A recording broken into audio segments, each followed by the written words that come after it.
Hello दोस्तों, welcome to back Divya electronics. आपका हमारे चैनल पर स्वागत है। दोस्तों, आपको आज यहाँ पर जो रखा हुआ दिख रहा है दोस्तों, आपको यहाँ पर दो कॉइल्स दिख रही होंगी, जो कि एक मोटे तार की है, एक पतले तार की है, और एक यहाँ पर आपको नरम लोहे की एक कोर दिख रही होगी, जो कि ट्रांसफार्मर में से निकाली गई है। जितने मेरे भाई लोग इलेक्ट्रीशियन होंगे, इलेक्ट्रॉनिक्स का काम करते होंगे, उनको पता भी होगा। ठीक है दोस्तों, तो आज मैं आपको स्टेप अप ट्रांसफार्मर के बारे में बताना चाहूँगा। तो चलिए चलते हैं अपने टॉपिक की तरफ। पहले मैं आपको थोड़ा सा इसका डायग्राम बना के दिखा देता हूँ, फिर मैं आपको इन्हीं के द्वारा एक्सप्लेन कर दूंगा अच्छे तरीके से। तो मैं इनको फिलहाल साइड कर देता हूँ। तो आप देख सकते हैं दोस्तों, मैं पहले इसका नाम लिख देता हूँ।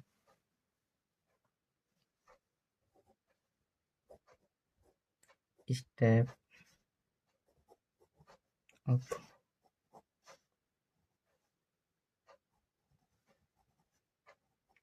ट्रांसफॉर्मर।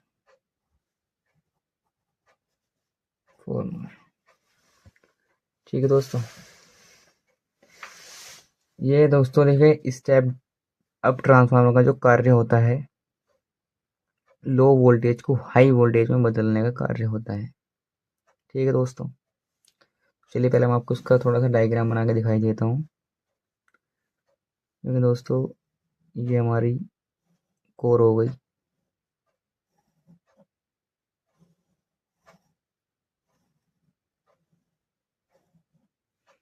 ठीक है दोस्तों,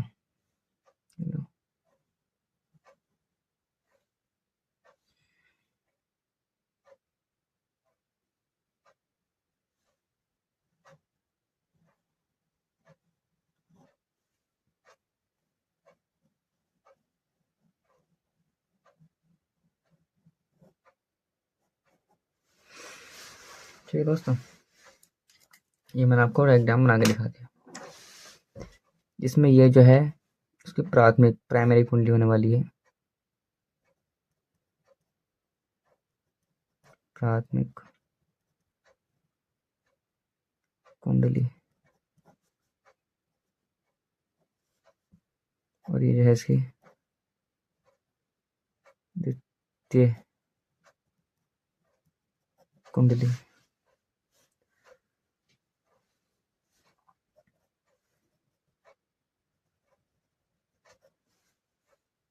प्राइमरी कोयल,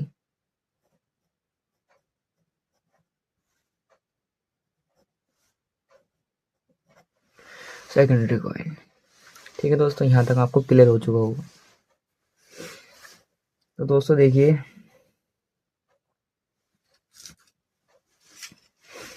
ये हमारी इसकी प्राइमरी कोयल है, जो इसकी सेकेंडरी कोयल है। ठीक है दोस्तों,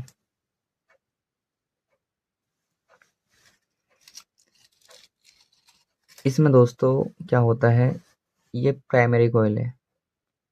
इसकी जो इनपुट वाली होती है,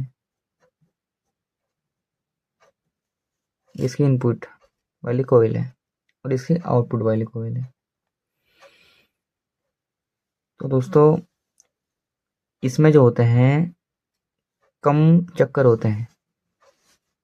ठीक है, इसके इनपुट में कम चक्कर होते हैं, और ये मोटे तार से बनी हुई होती है, और इसमें पतले तार के अधिक चक्कर होते हैं। ठीक है दोस्तों, होती दोनों कॉपर की ही है, इंसुलेट कॉपर। इसके ऊपर एक परत होती है, तार के ऊपर एक परत होती है, जो खुरचने के बाद ही इसका टर्मिनल बाहर निकाल आता है। और इनके बीच में ये जो होती है नरम लोहे की कोर होती है, मतलब कोर्स होती है।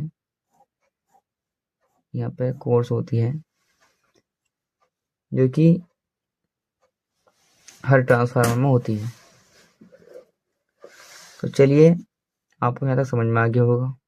अब मैं आपको ना इसके कुछ पॉइंट मैंने बनाए हैं, जो कि उसके माध्यम से आपको बहुत अच्छे तरीके से समझने को मिलेगा। तो चलिए मैं आपको पॉइंट्स की तरफ लेके चलता हूँ। तो देखिए दोस्तों, ये स्टेप अप ट्रांसफार्मर का मैंने इसमें कुछ पॉइंट्स बनाए हैं जो कि मैं आपको पॉइंट वाइज ही समझाऊंगा। तो देखिए दोस्तों, ये इसका डायग्राम है जिसमें मैंने आपको अभी थोड़ी देर पहले बना के दिखाया था, और ये है। इसमें जो होती है, इसकी प्राइमरी कॉइल जो होती है उसमें कम चक्कर होते हैं। इसमें हमको इनपुट करना होता है और ये आउटपुट के लिए होती है। ठीक है दोस्तों, इसके बीच में लोहे की कोर होती हैं, जो कि मैंने ट्रांसफार्मर का इंट्रोडक्शन के ऊपर एक वीडियो बनाई है, उसमें आपको जाकर देख सकते हो कि इनका क्या यूज़ बताया मैंने उसमें उसमें अच्छी तरीके से सब कुछ बताया हुआ है। तो मैंने लिख के रखा है कम मात्रा मोटे तार की, अधिक मात्रा पतले तार की। ठीक है, इनपुट आउटपुट। तो चलिए चलते हूँ आपको इसके पॉइंट्स पे लेकर।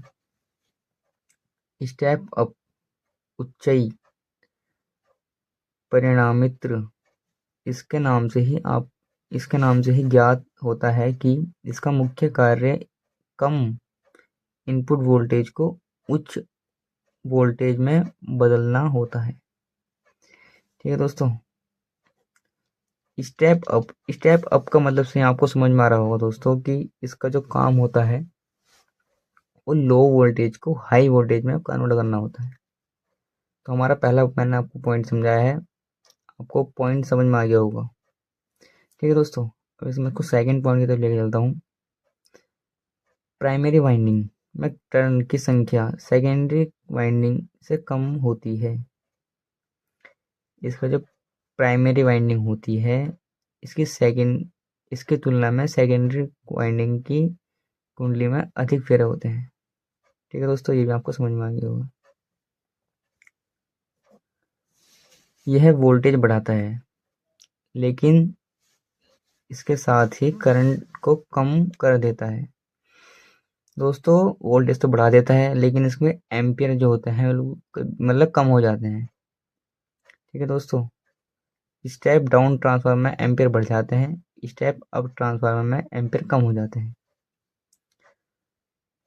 ताकि पावर स्थिर रहे, आदर्श स्थिति में V1 I1 is equal to V2 I2।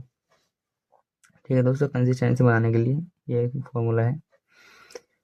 यह फैराडे के प्रेरण नियम पर आधारित है, यानी AC प्रत्यावर्ती पर कार्य करता है, DC पर कार्य नहीं करता। देखिए दोस्तों, स्टेप अप ट्रांसफार्मर जो होता है वह फैराडे के प्रेरण नियम पर आधारित है और ये AC करंट पर ही कार्य करता है, DC पर कार्य नहीं करता। ये घर पर जो बिजली आती है उसमें उस वाले करंट पर ही कार्य करता है, बैटरी वाले करंट पर ही कार्य नहीं करता। ठीक है दोस्तों, इसकी सेकेंडरी वायरिंग में पतले तांबे के तार के अधिक घुमाव होते हैं, जबकि प्राइमरी में मोटे तार के कम घुमाव होते हैं, जो कि डायग्राम में आप देख सकते हो। इसका उपयोग एक्सरे मशीन, माइक्रोवेव और इन्वर्टर में किया जाता है। ठीक है दोस्तों, घर में कुछ ही अप्लायंसेस होते हैं, एक्सरे मशीन में हाई वोल्टेज की जरूरत पड़ती है। ठीक है दोस्तों, माइक्रोवेव में भी हाई वोल्टेज की जरूरत पड़ती है, ओवन जो होता है। इन्वर्टर में भी मतलब लो वोल्टेज को हाई वोल्टेज में जो किट होती है उससे लो वोल्टेज निकलते हैं, तो उसको हाई वोल्टेज में कन्वर्ट करने के लिए भी इसका उपयोग होता है। ठीक है दोस्तों, आशा करता हूँ कि आपको अच्छे तरीके से समझ में आया होगा। समझ में आ गया होगा तो दोस्तों वीडियो को लाइक कर दीजिएगा, चैनल पर नए हो तो सब्सक्राइब कर दीजिएगा।